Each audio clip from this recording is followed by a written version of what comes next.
In their different ways, two of this week's biggest news stories shone a spotlight on how the swamp really works. The Iran nuclear deal and Michael Cohen's deals with some of the world's biggest corporations. We get to the bottom of it all in tonight's Swamp Watch.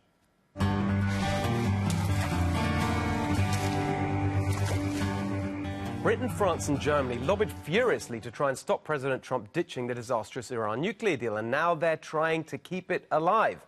Of course, they dress it up as high principle, but the truth is that for them, it's about more money for their big business cronies. Yes, the swamp is truly global.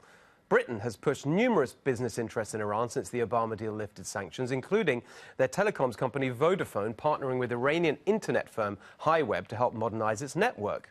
And in 2017, British officials agreed to a $720 million deal to create a solar energy park in Iran with investors from Asia, Europe and the Middle East.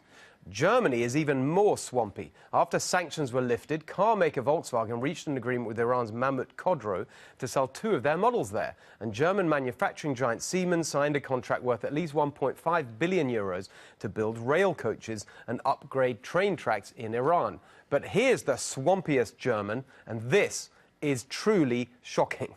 One of the biggest impacts of new sanctions would be on energy, and Russia in particular. Giant Russian state oil and gas companies Rosneft and Gazprom both have interests in Iran.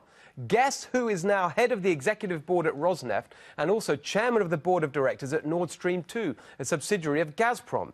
Gerhard Schroeder, Angela Merkel's predecessor as Chancellor of Germany. The former German leader is on the board of Russia's biggest energy companies.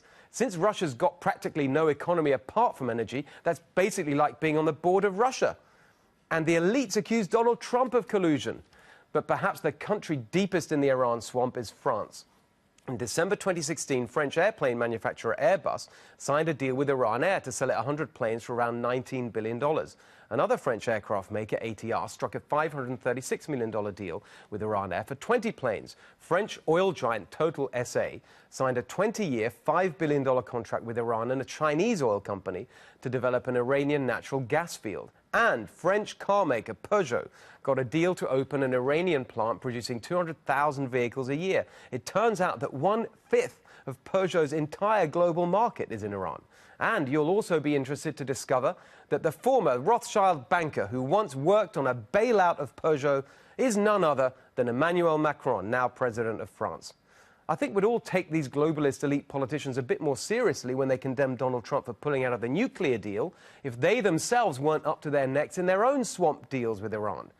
Now, the other story this week that's putting the swamp in the spotlight is the influence peddling of Donald Trump's former fixer, Michael Cohen. International drug giant Novartis confirmed that it paid Cohen $1.2 million for a consulting contract. An employee inside Novartis told Stat News that Cohen reached out to Novartis' then CEO in early 2017, promising access to the president and the most influential officials in the new administration. Novartis, of course, reportedly jumped at the offer. It's exactly the kind of corruption these pharmaceutical companies engage in all the time, so they can keep ripping you off with higher drug prices. Novartis spent over $8 million lobbying the US government just last year.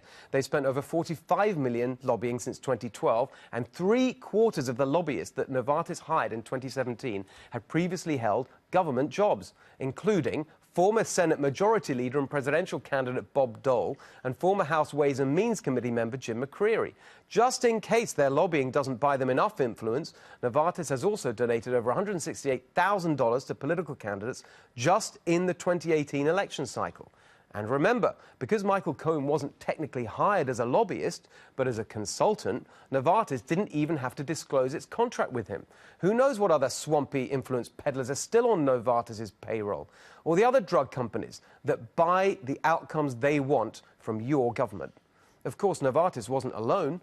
Michael Cohen also approached telecoms giant AT&T with a pay-to-play pitch, and they gave him a $600,000 contract for an inside track to the new administration to help with their bid to buy Time Warner. Pathetically, AT&T's CEO Randall Stephenson tried to blame all this on the guy who ran his DC operation, Bob Quinn, who was thrown under the bus and forced to retire. Stephenson said that hiring Michael Cohen was a big mistake. Yeah, right. The only mistake was getting caught. AT&T is infamous for its vast lobbying and influence buying operation. They spend more than $16 million on federal lobbying each of the last 2 years. And as of 2017, 86 of their 114 lobbyists had previously held government jobs. In the 2016 election, AT&T gave $4.7 million to hundreds of candidates and groups in both parties. They also donated $1.5 million to the host committee for the Democratic Convention and $4.2 million to the Republican Convention. On top of that, AT&T's swampy CEO Randall Stephenson personally gives thousands of dollars to D.C. politicians, $1,000 to Paul Ryan, $2,700 to John McCain, $10,000 to the National Republican Senatorial Committee, and $33,900 to the Republican National Committee, not to mention the thousands of dollars he's donated to his own company's Political Action Committee. This is the kind of corruption that Donald Trump was elected to stop.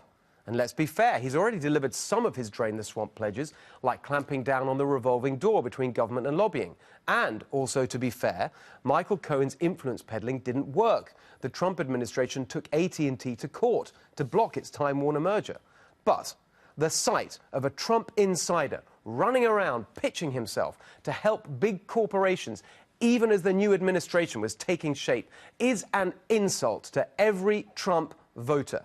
Just today, the Wall Street Journal is reporting that Michael Cohen pitched his swampy services to Ford as well. Donald Trump was elected to be the voice for the voiceless, to help the forgotten men and women of America, not to help big business get its way in Washington. What part of Drain the Swamp did Michael Cohen not understand? Pointing this out is not being disloyal to the president. It's Michael Cohen who's let the president down by embarrassing him and undermining one of his most important promises to the American people. Michael Cohen should apologize, pay back his swamp fees, and tell us who else he pitched. It's called draining the swamp.